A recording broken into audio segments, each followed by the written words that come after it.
Hey guys, thanks for joining us again. We are in Arizona. We have been having quite the road trip travels. We first bought our camper. We purchased it in Texas and then drove straight to Arizona. Everything was working fine on it when we purchased it. The second we got to Arizona, our kitchen slide would not open. It's Schwintek brand, and so we kind of wanted to give you guys a brief video on what happened, what went wrong, how we fixed it, and show some videos of what it looked like, because it was a real pain. We had like 3 or 4 different companies trying to repair it. We were told they couldn't do anything about it, and this is our home. We live in this, and our kitchen wouldn't open up. It was tiny. I'll give you a rundown on sort of what it costs. We had multiple companies, I think it was 4 in total, come out and attempt to repair it. We'll kind of give you guys like the brief explanation on what they said was wrong and what we need to do to fix it. At one point in time, they told us we needed to drop it off at a shop. That's really not a huge option for us because Keystone doesn't want to pay for a hotel for us. No companies want to pay for us to get a hotel. So we would be homeless without our camper. Plus we have 2 dogs. It's just not a viable option for us. So we wanted to kind of explain exactly what went wrong, how we got it fixed, how long the process took to actually get it fixed, and then the shipping portion of everything going on as well. Yeah, I called Keystone a few times when it was happening because the mobile RV companies were coming out and they're like, we can't do anything about this, we can't get it out, tried overriding it, all of the things. And so talking with Keystone, they're like, you need to bring it into a Keystone dealer. And at this point, all the Keystone dealers we called are like months and months backed up. It's our home that's being without our home, and so it really wasn't an option. So this is kind of what we did. We stuck to it. We trusted multiple other people, gave them a lot of money to try and fix it, and then finally we had some success. Yeah, shout out to the guys that helped my RV in Phoenix, Arizona. But the big thing was they got our kitchen slide out, which was something that no other company could even do. Yeah, because we were trying to cook in like this much kitchen without it being actually split out. And you guys saw how big our kitchen is. It wasn't that big. One of the biggest in the industry. It wasn't that big, and I didn't have my beautiful kitchen that I chose during this month and a half that we were waiting to get it repaired. That's right. And we still are having a few issues. Since the slide was contorted the way it was, every time they'd go in and out, it'd get really bad angled and bound up. We have a few issues like where we have to hold on to the bottom flange now. The floor has a few tears in it. You can't really see them. They're there. So we do have a few issues that we need addressed by Keystone, and it is addressed, but the repairs aren't going to be for months in the future since it's a live-in model, and we don't have the way to just send it off. So we'll get that repaired. There is a module underneath in the main storage right by the stairs on the outside of the camper. And if you look at that, that's actually what controls the override for that Schwintek slide out. And if you look in there, it says what to do. If you press the override button 5 times, hold it until it flashes, and that makes it to where you can really just hammer down on those motors and move that slide.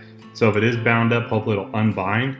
That actually caused some more issues because it was so badly broken, whatever that internal problem was, that it was really just tearing away at the emblems on the camper, and then it messed up the flange on the bottom.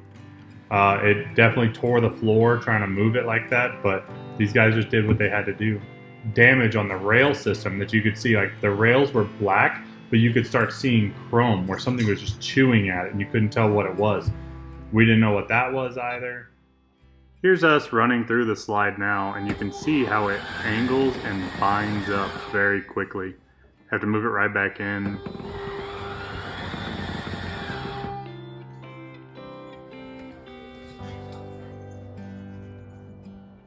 Here's a shot from the outside, and you can see how that back side binds up just like the inside, and the front side looks stuck. This shows how far off those sides are whenever it's fully opened as far as it would go. This is one of the repair guys trying to do an override. Essentially, we've already tried that. It seems like that's exactly what every repair person was doing when they came out. Essentially what they wanted to be able to do was override as far out as you could and then manually push out the slide when you pull the motors out. It still wouldn't move even when you pulled the motors.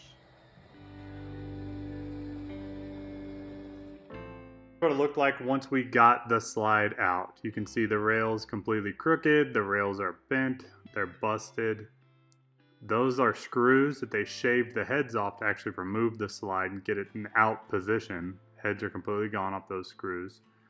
This is what was bound up. Right here, would not move at all, completely immobilized. This is now our new process to hold the flange to keep it from bending in while the slide's coming in or out. Otherwise it'll catch and rip the floor and break the flange.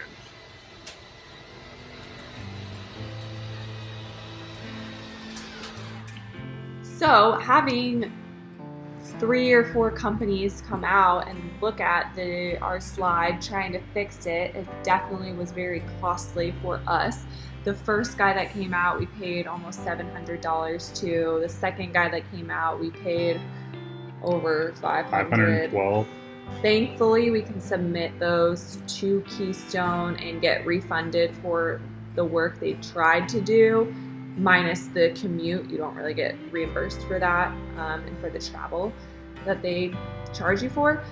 So that's unfortunately out of our pocket. And then once we talked more to Keystone, they suggested we find a repair person that works with Keystone dealers, because then they can come out, assess the damage, and without charging you anything. They assess the damage, they report it to Keystone through your warranty, and they will limit or say however much they can pay, say however much they can do for your repairs.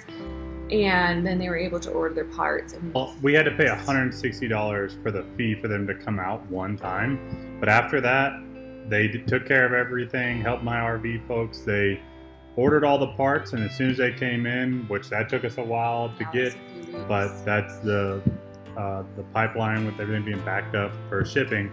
But as soon as he got it in, I think he got there at noon that day. It was done by 3 p.m., completely wrapped up.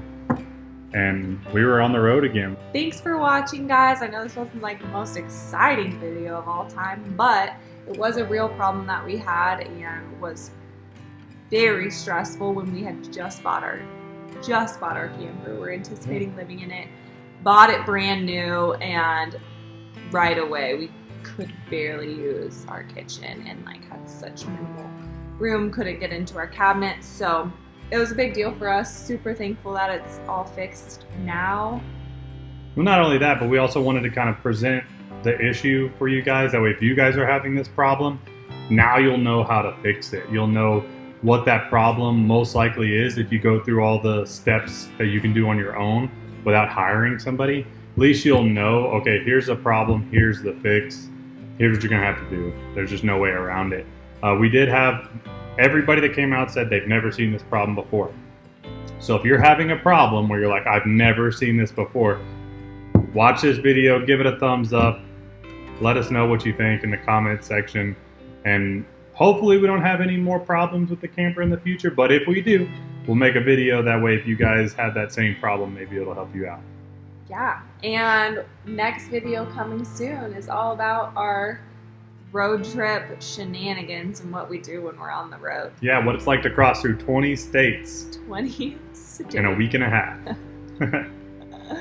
It'll be fun. Yep. Ciao, guys.